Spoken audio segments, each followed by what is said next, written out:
अस्सलाम वालेकुम। अब तक की हर खबर के साथ मैं हूं राव बासित अली। शामिल करेंगे अब तक हेडलाइंस।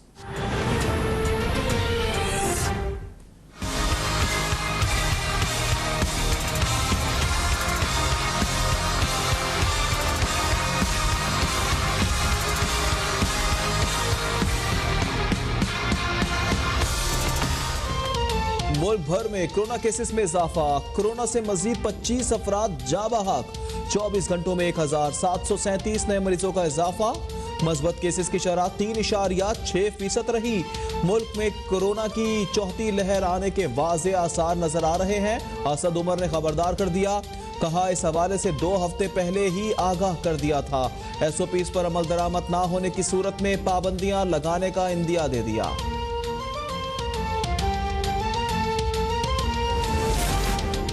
सिंध में NCOC के फैसलों पर अमल दरामद। मुसाफिर गाड़ियों में सफर करने वाले अफराद के कोरोना वैक्सीन सर्टिफिकेट चेक किए जाएंगे। सूबाई वजीर ट्रांसपोर्ट अवैस शाह के मुताबिक दीगर सूबों से आने वाले अफराद के वैक्सीन सर्टिफिकेट चेक किए जाएंगे। शहरियों से जल्द अज जल्द वैक्सीनेशन मुकम्मल करने की अपील।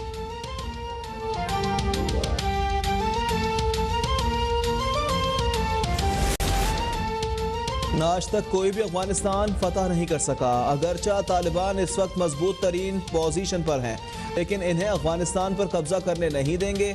अमेरिका का फौजी मिशन 31 अगस्त को मुकम्मल हो जाएगा। अमेरिकी सदर जो बाइडन का अफगानिस्तान में अपने अहदाफ हासिल कर लेने का दावा। जो बाइडन का नई नस्ल को जंग के शोलों से दूर रखने के अज़्म का इजहार। अफगानिस्तान में क़याम अमन के लिए भरपूर कोशिशें जारी रखने की यकीन दहानी। खित्ते के मुमालिक को अमन अमल के लिए कोशिशें तेज करने का मशवरा। अफगान रहनुमाओं को मुत्तहिद रहने की तलकीन। अफगान सरजमीन किसी दूसरे मुल्क के खिलाफ इस्तेमाल नहीं की जाएगी। मॉस्को में तालिबान वफ्द की रूसी मंदूब बराए अफगानिस्तान को यकीन दहानी। कहा दूसरे ममालिक भी अफगानिस्तान के मामलात में मुदाखलत ना करें। अफगान इलाकों में पेशकदमी रूस और वस्त एशियाई रियासतों के लिए खतरा नहीं। रूसी वजीर खारजा का कहना है कि ताजिकिस्तान में फौजी अड्डे इत्तेहादियों की हिफाजत के लिए इस्तेमाल कर सकते हैं।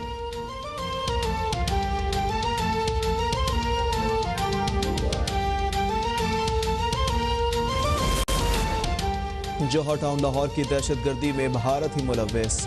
भारतीय ताने बाने के नाकाबिल तरदीद सबूत मौजूद हैं। दफ्तर खारजा ने भारत का जौहर टाउन धमाके में मुलव्विस होने से इनकार मुस्तरद कर दिया। आलमी बरादरी से भारतीय दहशतगर्द नेटवर्क से मुतल्लिक एक्शन लेने का मुतालबा। तर्जुमान दफ्तर खारजा ने कहा आलमी इदारों को भारतीय दहशतगर्दों को बदतरीन सजा दिलानी चाहिए।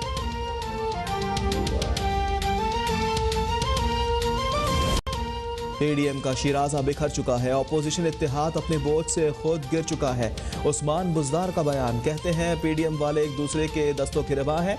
मुस्तरद शुदा नासिर के बहरूप कौम देख चुकी है। ये गैर फित्री इत्तेहाद अवाम को धोखा नहीं दे सकता।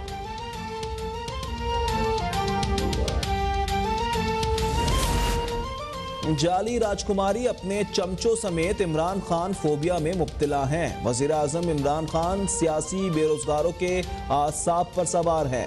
फिरदौस आशिका खान के ऑपोजिशन पर तंज, कहती हैं 30 साल इक़्तिदार के मजे लूटने वालों ने कश्मीर के लिए कुछ ना किया। वजीर आजम इमरान खान सफीर कश्मीर के तौर पर सामने आए। भगोड़े जिले सुबहानी को मसीहा कहना कश्मीरियों से ज्यादती है। सिंध में मैट्रिक के इम्तिहानात में नकल के जिन को काबू नहीं किया जा सका। सक्कर में मैट्रिक इम्तिहानात का पर्चा आधे घंटे पहले आउट हो गया। इम्तिहानी पर्चा हल करके सेंटर के अंदर पहुंचाया जाने लगा। लाहौर हाईकोर्ट का मातहत अदलिया के जजों को सोशल मीडिया से परहेज करने का हुक्म। लाहौर हाईकोर्ट ने अहकामात पर अमल न करने वाले जजों के खिलाफ तादीबी कार्रवाई का इंदिया दे दिया। मुरास्ते में कहा गया है कि जुडिशल अफसरान को अपनी समाजी जिंदगी महदूद रखनी चाहिए। पंजाब की जिले अदलिया के जजेस को तमाम गैर सरकारी व्हाट्सएप ग्रुप्स छोड़ने का हुक्म। जिले अदलिया के जज सिर्फ ऑफिशियल व्हाट्सएप ग्रुप इस्तेमाल करें।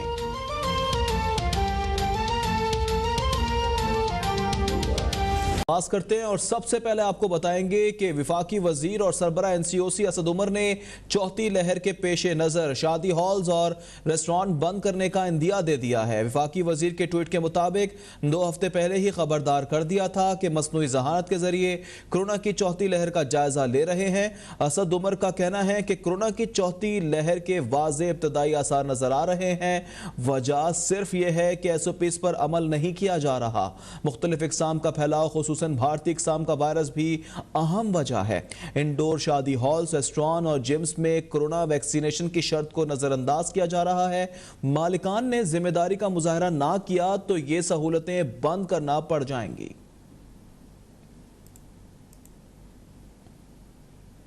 जबकि एनसीओसी के फैसले पर अमल दरामद का भी आगाज हो गया है। मुसाफिर गाड़ियों में सफर करने वाले अफराद के कोरोना सर्टिफिकेट चेक किए जाएंगे।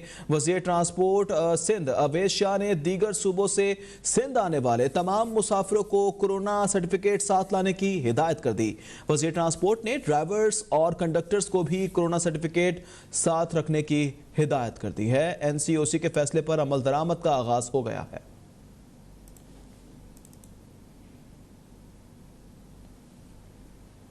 जबकि मुल्क भर में एक बार फिर कोरोना केसेस में मुसलसल इजाफा रिकॉर्ड किया जा रहा है। मस्बत केसेस की शरह 3.65% तक पहुंच गई है। जबकि गुज़िश्ता रोज इस वबा ने मजीद 25 अफराद की जिंदगियां निगल ली। की सूरत हाल पर इजहार ख्याल करते हुए वजीर आजम इमरान खान ने मुल्क में आलमी वबा कोरोना वायरस के केसेस बढ़ने पर तशवीश का इजहार किया और कहा कि भारतीय वायरस इस वक्त बांग्लादेश और अफगानिस्तान तक पहुंच चुका है। अवाम को एहतियात का दामन हाथ से नहीं छोड़ना चाहिए। ये जो वायरस है, ये जो कोरोना वायरस है, ये तब्दील होती जाती है। यानी वो वायरस जो शुरू हुई थी उसमें कई तब्दीलियां आई। मसलन साउथ अफ्रीका का एक अपनी किस्म का एक म्यूटेट कर गई एक वायरस तब्दील हो गई और भी डिफरेंट किस्म की मुख्तलिफ किस्म की वायरसेस हैं। वज़ीर आज़म ने कोरोना SOPs पर अमल करने की दोबारा अपील करते हुए कहा कि कोरोना की चौथी लहर से बहुत खौफ है। शहरी मास्क लाजमी पहने, एहतियात करके हम अपनी मईशत को बचा सकते हैं। ये जो चौथा वेव अगर चल पड़ा और तेजी से ऊपर केसेस चले गए तो फिर हमें लॉकडाउन करने पड़ेंगे, रेस्टोरेंट्स बंद करने पड़ेंगे, शादी हॉल बंद करने पड़ेंगे, लोगों के रोजगार मुतासर होंगे। ऊपर से टूरिज्म, इस वक्त टूरिज्म का सीजन है, वो सारे इलाकों के अंदर लोगों को रोजगार मिल रहा है, फायदे हो, वो सब के ऊपर फिर हमें आहिस्ता आहिस्ता क्लैम्प डाउन करना पड़ेगा, लॉकडाउन लगाना पड़ेगा। इमरान खान ने कहा कि बदकिस्मती से पाकिस्तान में कोरोना की वैक्सीन नहीं बनती, लेकिन यहाँ वैक्सीन मौजूद है और जो वैक्सीन आती है वो अवाम को लगा दी जाती है। अवाम इससे भरपूर फायदा उठाएं और बिलखसूस शहरी आबादी जरूर वैक्सीन लगवाएं। लेकिन हमारे मुल्क में वैक्सीन बनती नहीं है, लिहाजा जैसी जैसी वैक्सीन आती रहती है हम डोज लगाते रहते हैं। वज़ीर आज़म ने कहा कि लॉकडाउन का सबसे ज्यादा नुकसान गरीब तबके का होता है। कोरोना केसेस बढ़ेंगे तो लोगों का रोजगार मुतासिर होगा। लॉकडाउन से बचने के लिए अभी से एहतियात करें। वज़ीर आज़म ने अवाम से पुरजोर अपील की कि ईद के दौरान SOPs पर अमल करना होगा। हमने एहतियात कर ली तो चौथी लहर से मुल्क। बराह रास्त आपको चलेंगे बुनेर में इस वक्त वज़ीर आला खैबर पख्तूनख्वा तकरीब से खिताब कर रहे हैं। और जो मौलाना साहब अब इंशाअल्लाह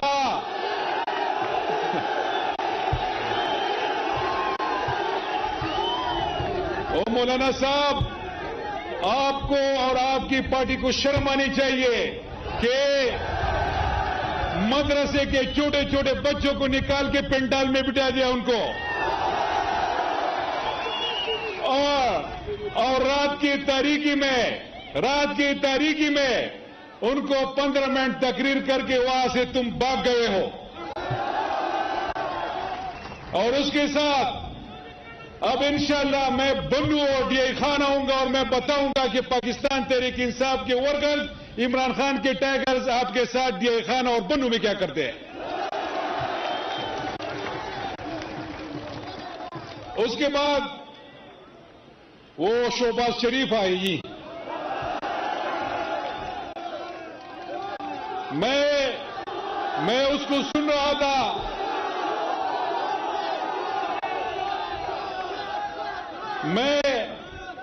जरा सुनिए, मैं उनको सुन रहा था कि अब खैबर पख्तूनख्वा को हम ठीक करेंगे। और बेशरम आदमी तूने पंजाब का बेड़ा गर्क कर दिया।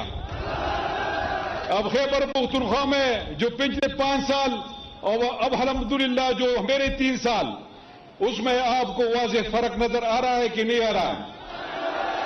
और उसका सबूत ये आज तीसरा साल पूरे होने वाला है मेरी हुकूमत का, और ये लोग जो मेरे साथ, ये नौजवान जो खड़े हैं, ये उसकी जिंदा मिसाल है कि खैबर पख्तूनख्वा में पाकिस्तान तहरीक इंसाफ की हुकूमत डिलीवर कर रही है।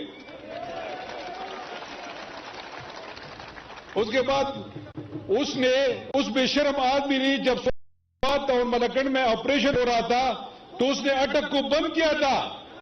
उसने ये कहा था कि ये टेररिस्ट है, ये पुख्तून दहशतगर्द है, इनको पंजाब में ना आने दे। अब किस मुंह से बेशरम आदमी तुम स्वात में आके ये बात कह रहे हो?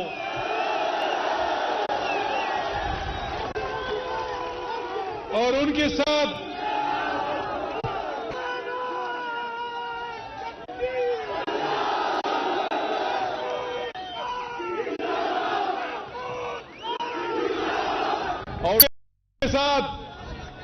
जो लड़की आई थी, औरत, पता नहीं मरियम औरंगजेब नाम है कि क्या नाम है, मैं नहीं जानता इन लोगों को। उसने हमारे लगाए हुए मलम जबा में लोग धूप में खड़े थे, वर्कर्स उनकी धूप में खड़े थे, और वो मलम जबा में हमारी जिप लाइन को एंजॉय कर रही थी। ये इतने बेशरम लोग हैं। जब मैं इधर आ रहा था, मैंने रियाज से कहा था कि स्टेज पे कोई आपने साया नहीं करना, मैं अपने वर्करों के साथ इस धूप में बैठूंगा। मेरा लीडर इमरान खान धूप में बैठता है, तो मैं कौन सी चीजों की मैं इनके साथ धूप में नहीं बैठूंगा। मैं अपने भाइयों, अपने नौजवानों के साथ धूप में बैठूंगा। उसके बाद जो मलम जबा के हवाले से वो बातें करते रहे कि मलम जबा स्कैंडल, ये आके उन्होंने खुद अपने आंखों से देख के वहां पर खुद एंजॉय करते रहे। ये बेशरम लोग, ये इतने बेशरम है ये। उसके बाद स्वात में शांगला से यहां पर अब्दुल मुनीम आया है, एक बंदा है, उसका नाम है मीर मकाम, जानते हैं आप लोग ना उसको? ये स्वाद में आया था कि मैंने तो शांगला को बर्बाद कर दिया, अब मैं स्वाद के लोगों पे हुक्मरानी करूंगा। ओए बेशरम, स्वाद के लोग इतने बेवकूफ हैं कि वो तुम्हारे इख्तियार के नीचे काम करेंगे। जब हम इलेक्शन में जा रहे थे 2018 में, ये मेरे हल्के पे खड़ा था एनए के लिए, वहां पे ये अपनी स्पीच में कह रहा था, उसकी वीडियोस है, मेरी ख्वाहिश थी कि यहां पर स्क्रीन हम लगा लेते और वो वीडियो आपको सुनाते और दिखाते। उसमें ये कह रहा है, जब 2017-18 में आखिर में जब हमारी हुकूमत थी और सेनेट का इलेक्शन हो रहा था, तो ये कह रहा है कि मलकन लोगों में, स्वात के लोगों में इतनी गैरत या अहमियत उनकी नहीं थी कि ये एक सेनेट का टिकट स्वात में देते। आप देख ले, आज इमरान खान ने स्वात और मलकन को पूरा वजीर आला दिया है। वो अपनी स्पीच में कह रहा है कि अगर स्वात से कोई वजीर आला बना मलकन से, तो मैं उसके काफिले में शामिल होऊंगा। ओए बेशरम, शामिल हो या फिर वो मैं कहता है कि मैं सियासत छोड़ दूंगा। ये याद रखना मीर मकाम, पीआई में तुम्हारे लिए जगह नहीं है, तुम चोर हो, डाकू हो। मुशर्रफ को अपना भाई कह के उसको लूट के उसके बाद अब तुम नून जैसे छोरों के साथ मिल गए हो। बेशरम आदमी का बेड़ा गर्क कर दिया है, और अब तुम कहते हो कि खैबर पख्तूनख्वा तुम्हारे हाथ आएगा। जब तक इमरान खान जिंदा है, और इंशाअल्लाह अल्लाह उसको जिंदगी दे और ये नौजवान उसके साथ होंगे, तो ये चोर दोबारा इख्तिदार में नहीं आएंगे। एक और बंदा जो कल मैं उसकी स्पीच सुन रहा था, क्योंकि आजाद कश्मीर में इलेक्शन हो रहे हैं, वो मेरे लीडर को और मेरी हुकूमत को वो कह रहे हैं कि ये नालायक है, नाअहल है। वो नालायक नाअहल आदमी, तुम तो अंडों को वो किलो के हिसाब से बेचते हो, और तुम तो आलू की कीमत दर्जन की बजाय किलो के बजाय दर्जन बताते हो। बेशरम आदमी, तुझे ये पता नहीं है कि आलू और अंडे दर्जनों पर बिकते हैं या किलो पे बिकते हैं। ये खुदा ना खास्ता अगर पाकिस्तान का ये हुक्मरान बन गया तो अल्लाह अल्लाह खैर सल्ला, फिर हमें यहां से हिजरत करना चाहिए, फिर हमें यहां से हिजरत करना चाहिए। और ये कब तक भुट्टो के नाम पे सियासत करेंगे?